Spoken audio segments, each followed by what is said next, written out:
Bonjour cher élève, bienvenue dans ton cours. Aujourd'hui, je vais te parler d'interaction.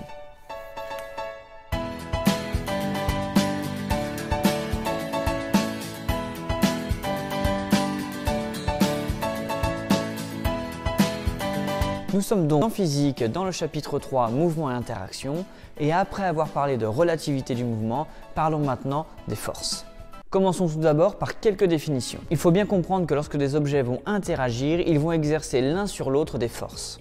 D'où la notion d'interaction, chacun aura une action sur l'autre. Une force a la possibilité de modifier deux choses, soit une modification de la trajectoire, soit une modification de la vitesse. Prenons deux exemples.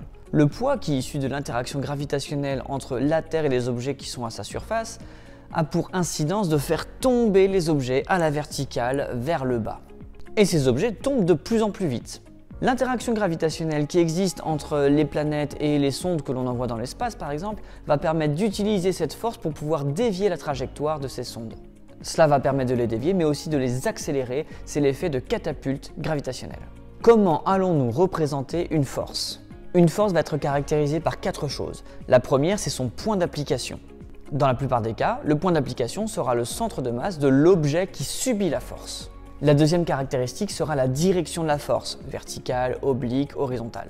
La troisième caractéristique sera son sens, vers le haut, vers le bas, vers la gauche, vers la droite. Et la dernière caractéristique sera sa valeur, c'est-à-dire sa norme qui s'exprimera en newton.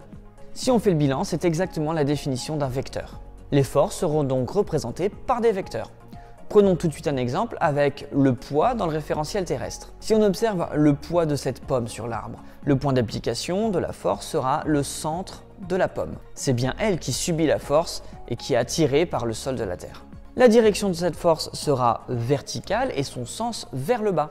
Sa valeur, sa norme, ce sera tout simplement le produit P égale M fois G. Et en faisant l'application numérique et en choisissant une échelle adaptée, on peut représenter le vecteur P en notant bien le nom du vecteur à côté avec la petite flèche au-dessus. En fonction de la norme de la force et de l'échelle, cela va permettre de donner la bonne longueur au vecteur. Voyons maintenant dans ce petit 2 comment modéliser une interaction. Une interaction met forcément en jeu deux objets.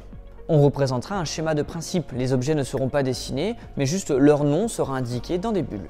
Cette représentation, appelée diagramme d'interaction, va donc mettre en jeu les deux objets et on va relier les deux objets par une double flèche. Cette double flèche peut être de type, soit en trait plein lorsqu'il s'agira d'une interaction de contact, soit en pointillé lorsqu'il s'agira d'une interaction à distance. A l'inverse, lorsqu'on fera le schéma d'une situation expérimentale, on représentera les forces, c'est-à-dire avec des vecteurs qui ont pour origine le centre de masse des objets qui subissent les forces. Lorsqu'on ne sait pas quel nom donner à une force, il suffit tout simplement de l'appeler F de A sur B, où A va être l'objet qui exerce la force et B l'objet qui subit la force. F de A sur B a donc pour origine le centre de B, puisque c'est lui qui subit la force. Prenons tout de suite un exemple avec l'interaction gravitationnelle qui existe entre un avion et la Terre. Pour représenter le diagramme d'interaction, je vais donc prendre une bulle où il y a marqué Terre, une bulle où il y a marqué avion. Vu que l'interaction gravitationnelle est une interaction à distance, je vais relier les deux bulles par une double flèche en pointillé. Je n'oublie pas juste au-dessus de noter le nom de l'interaction, c'est-à-dire ici la gravitation.